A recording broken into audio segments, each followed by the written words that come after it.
So I also tried to ask ChatGPT if the gymnosophists were Vedic, you know, and this is what it says, right? Says the short answer is no. They belong to the Shramana movements that arose outside and often in opposition to the Vedic tradition. Okay, let's unpack this carefully. Use the term gymnosophists for the Indian ascetics they encountered or heard of during Alexander the Great campaigns. So, in the late 4th century BCE, they described two main groups. So, household philosophers who lived simply but remained within the society, possibly Brahminical ascetics or forest hermits. And then the second group is naked renunciants who lived austere lives outside society. These are the true gymnosophists.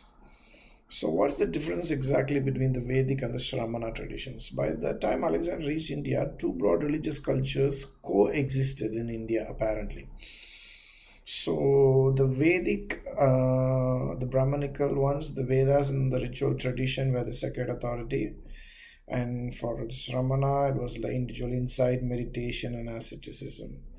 And the goal was to maintain a Rida. Rida, what does it mean? Rhythm? Performing sacrifice. Okay, so this is where the Ashwamedha, Yagna, and those kind of things come into play, I believe. Sacrifice, horse sacrifice, this sacrifice, that sacrifice. And the goal is liberation, moksha from nirvana, from rebirth. And what means did they use? Ritual, devotion, household duty. And then the means were renunciation, non-violence, meditation, and asceticism. And the examples were like Brahmins, Vanaprasthas. Usually, this also, happens in Ramayana, isn't it? Like Vanaprastha, the one that like leave everything and go to the forest and live, I believe, right? If I'm not wrong. And the examples of the Shramana are like Jains, Ajivikas, Buddhists, and other ascetics. We don't know much about Ajivikas. I think I need to dig a little deeper on that. So this is basically astika and this is basically nastika.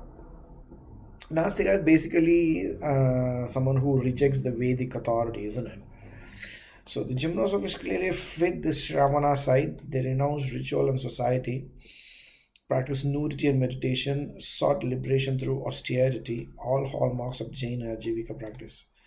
Why they weren't Vedic? The Vedic worldview centered on sacrifice, yagna, and social order,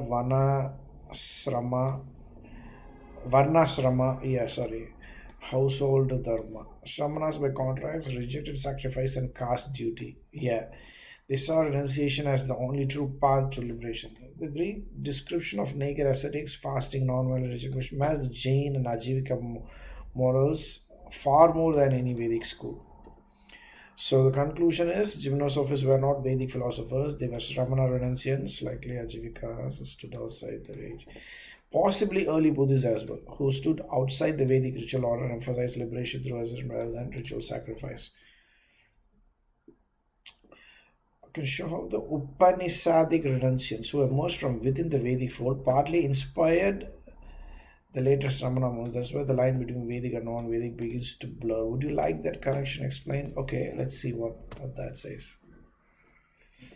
So one of the most fascinating transitions in all of Indian intellectual history, how Vedic ritualism evolved into Upanishadic quest for inner knowledge, which in turn inspired the non-Vedic Shramana traditions.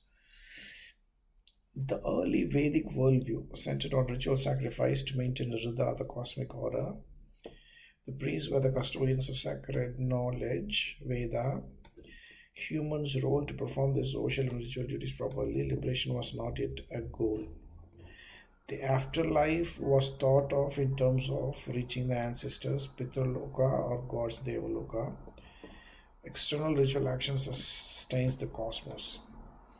The Upanishadic revolution. Over time, some Vedic thinkers began to internalize ritual meaning, asking, what if the real sacrifice happens within consciousness? This produced the Upanishads, the philosophical texts appended to the Vedas. Main developments focus shifted from outer ritual to inner realization. The true self, Atman, was discovered to be identical within the cosmic principle Brahman. Liberation became the supreme goal, freedom from samsara. Meditation, self knowledge, and renunciation became new spiritual ideals. So the Upanishadic sages were still Vedic, but they had transformed its meaning from outer to inner sacrifice. Okay, that's interesting. So, birth of the Shramana movements. Around the same time, the Eastern Ganges plain, renunciation movements arose. Jainas founded by Mahavira, Buddhists founded by Buddha, and Ajivika founded by Makkali Gosala. What they shared: rejection of Vedic ritual authority, renunciation of household life, emphasis on ethical self-discipline, meditation, liberation. Is a concept like karma, rebirth, and moksha ideas first articulated in the later Vedic and Upanishadic context. Okay, they denied the authority of the Vedas and the role of Brahmins as intermediaries. Liberation was attainable without sacrifice or caste duty through one's own insight and conduct. Without sacrifice or caste duty. Okay. Without the sacrifice of caste duty through one's own insight and conduct. Okay. This is fascinating. Wow. Continuity and divergence. Attitude to Vedas. Revered as revelation. Rejected as irrelevant. Knowledge of Atman Brahman. Ethical and meditative discipline. Okay. Renounce samanyasin. Monk. Bhikkhu Nigranda. Ultimate aim moksha. Moksha nirvana. View of ritual innerized, abandoned. Ritual is no need of rituals in Shramana. The Shramanas did not emerge in a vacuum. They grew from a Vedic soil that had already questioned the ritualism and turned inward. In summary, the gymnosophists, the Greek myth, were heirs to this long transformation. The Vedic ritualists to Upanishadic contemplatives to Shramana renunciants. They were not Vedic priests, but they inherited ideas born within the Vedic world, especially the quest for liberation and knowledge. So I'm going to show these traditions overlap: Vedic, Upanishad, Jain, Buddhist, classic. Do you like a visual table of that?